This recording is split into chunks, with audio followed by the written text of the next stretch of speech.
Bonjour tout le monde, j'espère que vous allez bien. Aujourd'hui, nous allons résumer l'épisode 68 de Mara, une femme unique, saison 3. N'oubliez pas de vous abonner et d'activer la cloche de notification pour ne rien rater. Merci, bon visionnage. Rafaela raconte à Leandro qu'une fois son beau-père a tenté de la violer, et qu'elle s'était défendue en le poignardant à la jambe. Elle lui dit encore que sa mère avait défendu son mari, et que ce dernier avait appelé la police.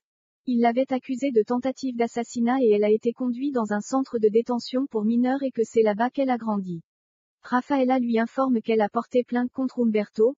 Elle lui dit encore que quand elle a revu sa maman dans cet état avec ces mêmes hématomes, ça lui a rappelé des mauvais souvenirs. Leandro lui prend dans ses bras, il la réconforte puis lui dit qu'il doit aller travailler. Rafaela lui demande s'il la voit maintenant différemment. Il lui répond non puis s'en va. Rafaela dit derrière lui que de toute façon il l'a toujours trouvée différente. La police interroge Celia sur les violences de son mari, cette dernière nie être battue par son mari. Elle lui demande qui les a informés. La policière lui demande de ne pas avoir peur, et qu'elle est là pour la protéger de son mari. Umberto voit la voiture de la police à l'entrée. Celia lui dit qu'elle n'a jamais été frappée par son mari. La policière lui dit qu'au cas où elle change d'avis, elle peut toujours les appeler puis s'en va. Umberto rentre chez lui. Il demande à sa femme ce que la police faisait chez elle et si c'est elle qui les a appelés. Celia lui répond non, puis lui dit que c'est peut-être à l'hôpital. Elle ajoute qu'ils ont peut-être mal interprété. Umberto lui dit qu'il va se barrer et la laisser toute seule s'il revoit encore la police chez eux après la cicatrice que sa fille lui a laissée. Il l'attrape par les cheveux. Rafaela débarque. Elle lui dit que c'est elle qui lui a porté plainte contre lui, puis demande à sa maman si elle a confirmé. Elle dit à sa maman qu'elle n'est pas seule, elle a son soutien. Celia pleure. Elle leur dit qu'elle doit aller se reposer. Rafaela s'en va. Elle est rattrapée par Umberto qui lui demande si elle n'a pas vu que sa mère est toujours amoureuse de lui.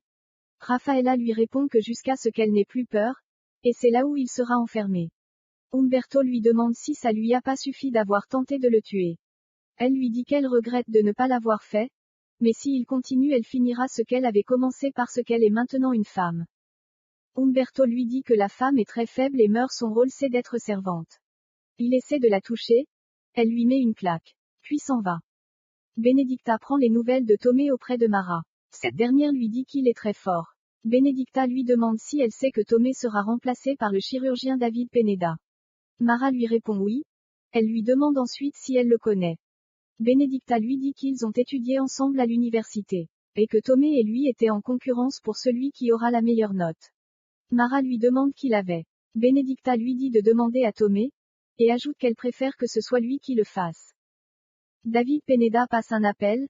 Il demande à ce qu'on lui donne un compte utilisateur. Benedicta entre dans son bureau. Elle lui souhaite la bienvenue. Puis lui dit qu'elle espère qu'il montrera le meilleur de lui comme il a toujours été. David lui répond qu'il est juste le remplaçant de Tomé pour 2 mois. Tomé raconte à Mara que David était toujours le premier à l'université suivi de lui à un 10e près. Tomé lui dit encore qu'il ne mettra pas du temps parce qu'il s'est déjà presque rétabli. David les rejoint. Il dit à Tomé qu'on lui a raconté qu'il est dans cet état parce qu'il s'était battu. David voit Mara et lui dit qu'il a eu raison parce qu'elle est très jolie. Tomé lui demande s'il n'était pas dans ses recherches en Allemagne. Il lui demande ensuite pourquoi il est revenu. David lui répond qu'il avait fait une pause, puis il a vu une offre de l'hôpital La Nouvelle Espérance. Il s'est dit pourquoi pas. Vu qu'il aime les défis. Luena demande à Pilar si elle connaît Xavier Mendez. Cette dernière lui répond non, puis lui demande pourquoi elle lui pose la question. Luena lui informe qu'elle a vu Xavier à la prison où est détenu Luis Miguel. Et elle croit bien qu'il a un lien avec lui. Luena s'en va. Julieta dit à Pilar que Luena faisait c'est comme si elle ne savait pas que c'est son frère. Pilar dit à Julieta qu'elle a peur de la visite de Xavier en prison. Elle se demande s'il n'a pas encore abandonné. Elle lui dit encore que Luis Miguel était bizarre. Pilar rejoint Xavier au bar. Elle lui demande ce qu'il faisait en prison. Xavier lui dit que Luis Miguel sait déjà tout sur la balle, puis lui demande si elle croyait qu'il allait abandonner. Pilar lui dit qu'il n'y a pas de preuves. Xavier lui informe que Luis Miguel a déjà parlé avec les témoins. Pilar lui dit qu'il n'y a aucun témoin à Lisbonne. Xavier lui demande si elle en est sûre, puis demande au serveur de donner un verre à Pilar qu'il payera. Le policier demande à Luis Miguel de partir, parce qu'un témoin a parlé. Luis Miguel lui demande qui c'est. Le policier lui dit que c'est Denise. Elle leur a dit qu'ils étaient en train de discuter quand il y a eu les coups de feu. Il lui dit encore qu'il n'a jamais vu quelqu'un aussi triste de sortir. Pilar se rend au commissariat. On lui informe que Luis Miguel a été libéré. Pilar leur demande pourquoi ils ne lui ont pas informé. Le policier lui demande si Luis Miguel est un mineur pour qu'ils informent ses parents. Pilar passe un appel à Julieta. Elle lui informe que Luis Miguel a été libéré et que ce dernier ne décroche pas son téléphone. Elle lui dit encore qu'elle croit qu'elle l'a perdu cette fois-ci. Pilar frappe chez Daniela. Elle lui demande où est passé son fils. Daniela lui dit qu'il est passé récupérer ses affaires, puis est parti sans rien lui dire. Elle lui demande si c'est elle qui est encore derrière son départ.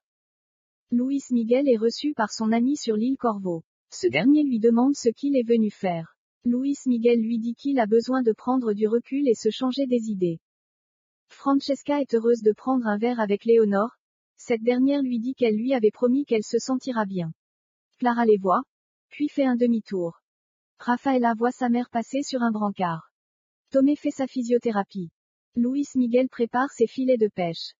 Un mois plus tard, Mara dit à Tomé qu'il ne lui reste plus que quelques jours pour reprendre son poste. Tomé lui répond qu'espérant que Monsieur Merveilleux n'ait pas occupé toutes les fonctions.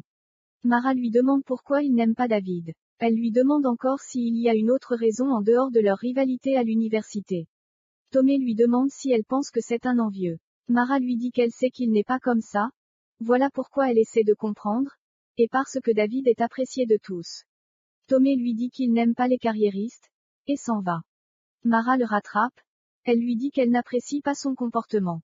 Elle lui demande de retrouver ses esprits puis l'emmène voir la surprise qu'ils lui ont organisée. Ils trinquent ensemble pour son retour. Tomé fait tomber son verre. Son père le regarde. Rui lui demande de ne pas s'inquiéter. Puis lui sert un autre verre. Mara rassure Tomé. Elle lui dit que dans quelques jours il a une chirurgie programmée et que tout se passera bien.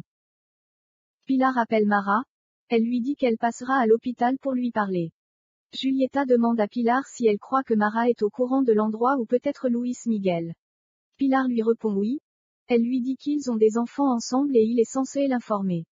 Julieta lui dit que si Mara apprenait l'histoire de l'attentat du jour de son mariage. Pilar lui dit que ça sera sa fin puis lui demande de ne plus en parler.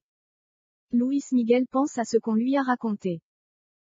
Tomé fait appel à un ami orthopède. Il lui dit qu'il a un ami qui n'aime pas l'hôpital. Ce dernier lui a demandé de consulter pour lui. Tomé lui raconte que son ami a un problème avec ses bras. Il avait été opéré. Mais il continue toujours à trembler. L'orthopède lui dit qu'il a peut-être un problème de tendon. Il lui demande de dire à son ami de passer à la consultation pour avoir une idée. Il lui dit encore que ça peut prendre du temps et nécessiter une chirurgie. David demande à une infirmière où il peut trouver les matériels pour les chirurgies. Cette dernière l'accompagne. Chico dit à Mito qu'il n'apprécie pas trop David. Il ne le trouve pas compétent. Il ajoute qu'il préfère le docteur Tomé Quintela. Mito lui dit que David a travaillé en Allemagne. Elle lui dit encore qu'elle apprécie le docteur Merveilleux. Elle ajoute qu'il était plus que Tomé à l'université. Chico lui dit que peut-être qu'il payait ses professeurs pour avoir ses notes. Rui demande à Mito si elle aime bien le docteur David. Mito lui dit qu'elle n'a pas la corde au cou. Chico se rend à la consultation. Il est surpris de voir le docteur David. Il lui dit qu'il préfère le docteur Tomé Quintela. David lui répond qu'il est meilleur que Tomé et lui demande de s'asseoir. Francesca est débordée par le boulot. Beaucoup de clients attendent d'être servis. Léonore lui propose son aide. Cette dernière sert Bruno, puis lui fait des beaux yeux. Clara débarque et la colle une gifle. Elle lui dit ensuite qu'elle lui avait prévenu de ne pas tourner autour de Bruno, puis s'en va. Francesca la rattrape. Elle lui demande pourquoi elle a giflé Léonore. Clara lui dit que Léonore est une garce. Elle lui demande si elle ne voit pas qu'elle tourne autour de Bruno. Francesca lui dit que c'est peut-être dû aux hormones. Clara lui reproche d'être toujours du côté de Léonore. Puis s'en va. Isabelle tombe sur un journal où il est écrit que Jean-Marie est en vacances avec ses amis à Luanda. Rafaela demande à Francesca de comprendre Clara. Francesca lui dit que si les hormones donnent des réactions pareilles, elle n'aura jamais d'enfant.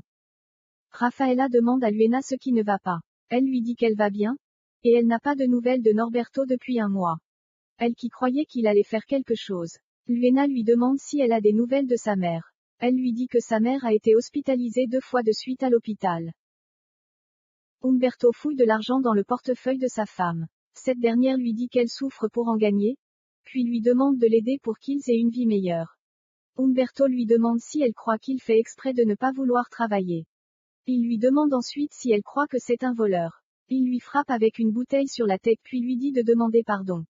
Celia lui demande pardon. Umberto lui dit que depuis que sa fille est revenue elle a changé. Il demande de rayer ce problème sinon ils partiront de là. Celia lui dit qu'elle ne veut pas partir.